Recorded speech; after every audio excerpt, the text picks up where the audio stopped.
Wrestling has quite a few titles that just never made it to TV, including this absolutely beautiful television title. This thing is stunning. The wings on this thing are crazy, and it makes sense for TNA to need a new TV title since at the time they were using the old Legends belt, which was also the TV title, the King of the Mountain title. Sure was something else. It was a beautiful belt, but I feel like they needed a different belt. They should have never got rid of the Legends title, but this TV title is amazing. I have no clue why this thing wasn't used, but it is a big shame. Now, sometimes belts not making it to TV is actually a good thing, especially in this case of the Global Force Wrestling belt. Now, this thing is a straight up ripoff of the NXT title. Now, this was in that weird period when Impact and GFW were merged together and they kind of switched over to the GFW name.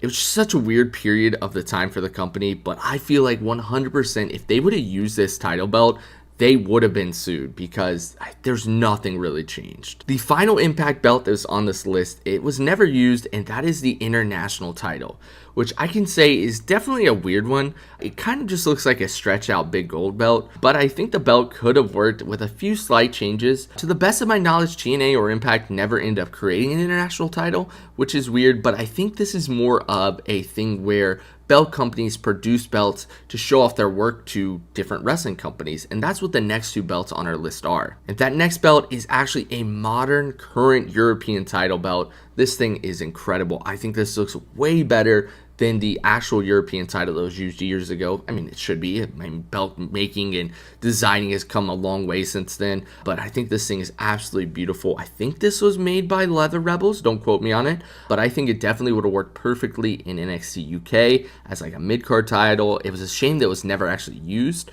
Now, NXT Europe should be happening at some point. I thought it was supposed to happen last year, or maybe it was announced last year for this year. I don't know, but I think this could be a good like world title. Maybe not this design, but definitely take like inspiration from the European title to make the NXT European title. You guys will have to let me know what you think about this one. This is probably one of my favorite unused belts. The next belt is an unused Intercontinental belt. Now, this belt has the massive WWE logo that they love, but it lacks any filler behind the WWE logo. It just feels unfinished to me. Now, this was made by Wildcat Belts, so WWE must have been a fan of this because they are the makers of all of WWE's titles. So they must have been very impressed by this craftsmanship. Now, the last belt on this list is something that you really don't even see the actual design. You only see a tiny bit of the side plate, and that is the ECW Championship. Now, this was going to be the belt that was used instead of the Phoenix ECW title during the WWE ECW era,